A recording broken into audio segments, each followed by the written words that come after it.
A mai téma egy 1979-ben kiadott album, ami nem csak az első közös munkája volt az öttagú csapatnak a kiadóval, hanem egybeesett egy amerikai ragtime és jazzzenész 75. születési évfordulójával is.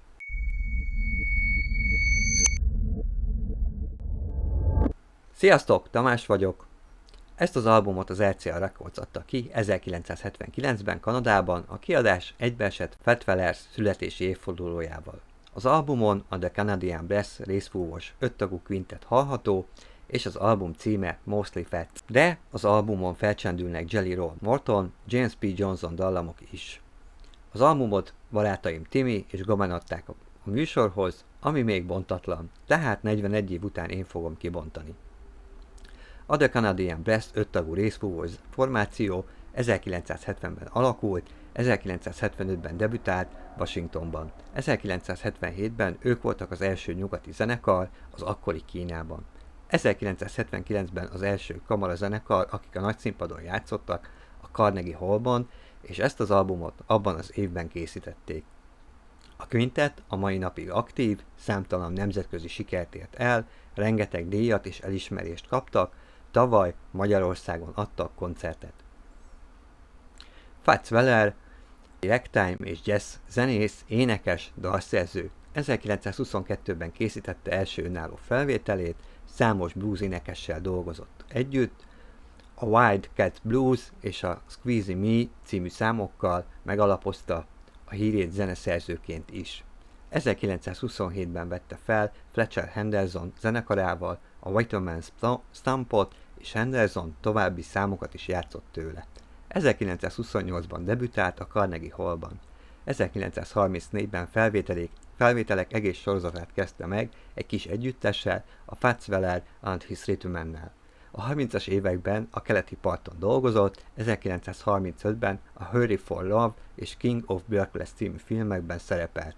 1938-ban Európában turnézott, pánsír felvételeket készített a His Meister's Voice-nál. Ez 43 elején visszatért Hollywoodba, hogy ott elkészítse új filmjét, a Stormy Waiter-t, Lena Hornal és Bill Robinsonnal.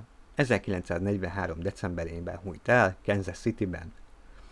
Jelly Roll Morton már 14 éves korában mulatokban és nyilvános házakban zongorázott. Nevét számtalan örökzöld szerzemény őrzi.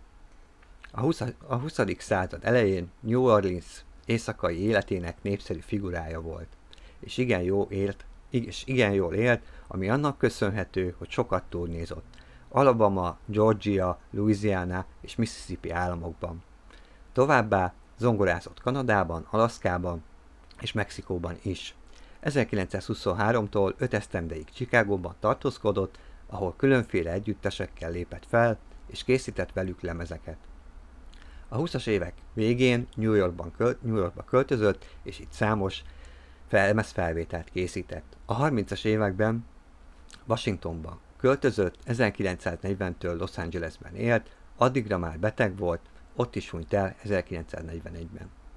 James P. Johnson 1912-től 1955-ig volt aktív zenész, zeneszerző, Fats Waller tanára volt egy ideig. Zenei pályafutása igen terjedelmes, a ragtime, blues és jazz zenei stílusokban, ezért nem kezdenék bele. De a zenei kutatók szerint ő alkotott hidat a ragtime és a jazz között.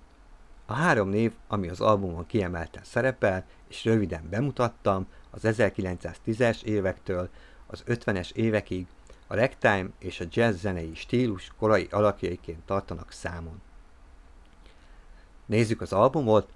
Az albumon fent említett zenészek, zeneszerzők, szövegírók dalainak átültetését hallhatjuk részfúvós hangszerekre, főleg Fats Waller válogatott dalaiból.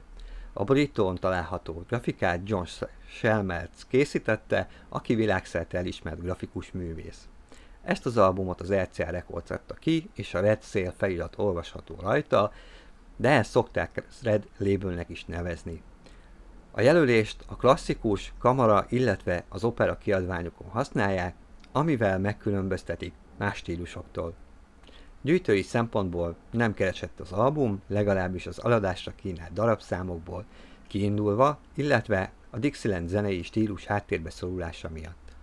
Az ára igen változatos, 500 forinttól kb. 8000 forinttól terjed, állapottól függően. Ez a példány, mint már említettem, bontatlan, 41 év után engem ért a megtiszteltetés, hogy felbontsam. Lássuk is, nagyon kíváncsi vagyok.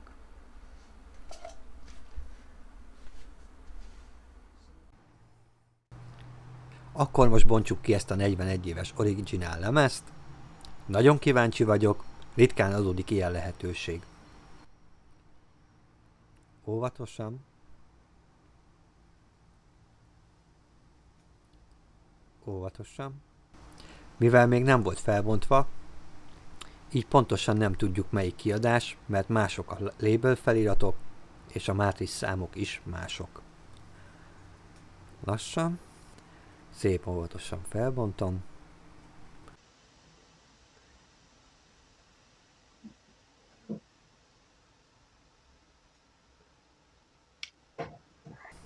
Igen, ez az. Óvatosan.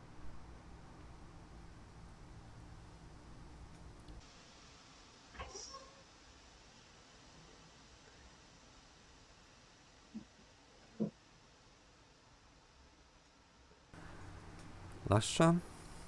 Igen, ez az.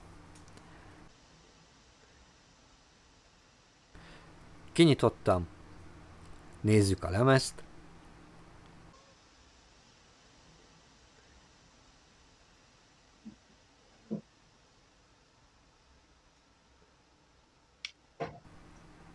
Úgy látom, hogy valahol volt egy lyuk a csomagolásán, és valahol a 41 év alatt párát kaphatott.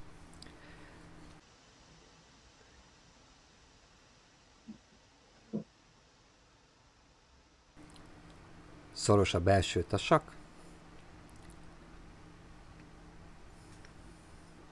Látszik a lemezen is, hogy kapott egy kis párát. Néhány tárolási nyom is látszik. RCA Records, Red Seal, most már be lehet azonosítani,